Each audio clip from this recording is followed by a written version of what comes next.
हम अब अगला हेडिंग देखेंगे। इसी में दर्पणों के पहचान में का हमने देख लिया था कि स्पर्श करके दर्पणों को कैसे पहचान किया जाता है। अब हम लोग देखेंगे कि दर्पणों को प्रतिबिंब बनता है तो वो कौन सा दर्पण है। जैसे प्रतिबिंब देखकर दर्पण को पहचानेंगे, जिसमें पहला है, यदि किसी वस्तु को दर्पण के सामने, मतलब किसी दर्पण के सामने किसी वस्तु को अलग अलग दूरियों पर रखने पर प्रतिबिंब का आकार, अगर किसी हम दर्पण के सामने कोई वस्तु अलग अलग दूरियों पर रखे और उसका प्रतिबिंब आकार में सदैव बराबर तथा सीधा ही बने तो वो समतल दर्पण है। मान लीजिए कोई दर्पण है, ये मान लीजिए ये आपका एक दर्पण है, ये आपका दर्पण है।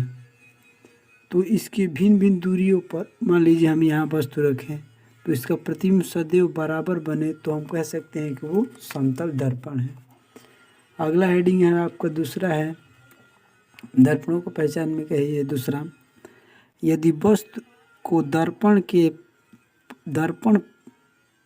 के पास रखने पर प्रतिबिंब सीधा और वस्तु के से बड़ा बने तो दूर रखने पर उल्टा एवं वस्तु से बड़ा या छोटा बने तो वो दर्पण अवतल दर्पण होगा। अगला हेडिंग आपका है हेडिंग वो इस दर्पणों की पहचान में का ही है।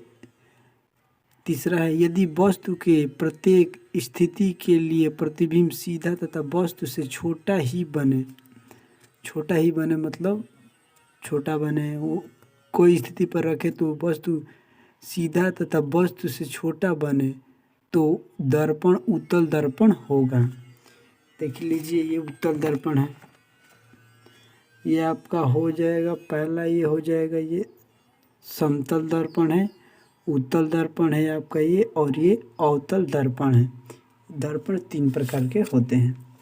अगला आपका हेडिंग है, गोलीय दर्पण द्वारा रेखीय आवर्धन। तो गोलीय दर्पण द्वारा रेखीय आवर्धन किसे कहते हैं, आइए देख लेते हैं। तो गोलीय दर्पण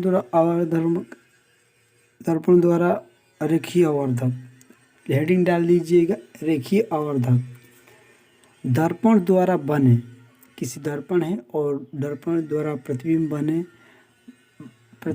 वस्तु के प्रतिबिंब की लंबाई तथा वस्तु के लंबाई के अनुपात को ही दर्पण का रेखीय आवर्धन कहते हैं और इसे हम m से प्रदर्शित करते हैं। इसका सूत्र होता है m बराबर I/O।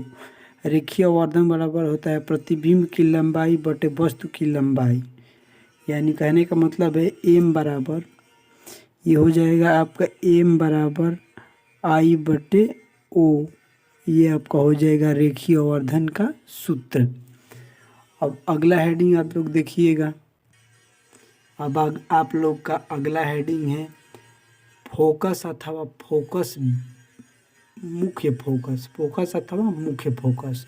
इसमें देखिएगा गोलीय दर्पण के मुख्य अक्ष, गोलीय दर्पण के मुख्य अक्ष, देखिए गोलीय दर्पण के मुख्य अक्ष के समांतर चलने वाली प्रकाश की किरणें दर्पण से परावर्तन के पश्चात मुख्य अक्ष के किसी बिंदु पर या तो वास्तव में मिलती है या मिलती हुई प्रतीत होती है। इसे F को दर्पण का मुख्य फोकस कहते हैं। आपको समझ में नहीं आया होगा तो देखिएगा, मैं समझा दे रहा हूँ ये कहना क्या चाहता है।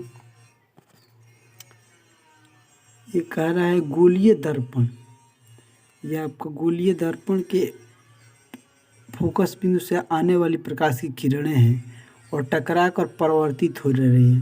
परावर्तित का मतलब हो रहा है यहाँ से टकरा कर यहाँ पर सभी किरणें आकर मिल जा रही हैं, इसी को F कहते हैं और इसी को मुख्य फोकस या फोकस कहते हैं। शायद आप लोगों को समझ में आ चुका होगा। अगला हेडिंग है आपका फोकस दूरी। गोलीय दर्पण के ध्रुव तथा फोकस बिंदु के बीच की दूरी को दर्पण का फोकस दूरी कहते हैं। गोलीय दर्पण के ध्रुव तथा फोकस बिंदु के बीच की दूरी को दर्पण का फोकस दूरी कहते हैं। और फोकस दूरी का सूत्र क्या होता है? तो फोकस दूरी का सूत्र है तो होता है F=R/2। F=R/2। अगला आपका हेडिंग है फोकस तल। फोकस तल किसे कहते हैं? आइए देख लेते हैं फोकस तल किसे कहते हैं। फोकस बिंदु से होकर जाने वाली तथा मुख्य अक्ष के लंबवत तल को फोकस तल कहते हैं। कहने का मतलब है फोकस बिंदु से होकर जाने वाली, फोकस बिंदु से होकर जाने वाली तथा मुख्य अक्ष लंबवत तल को फोकस तल कहते हैं।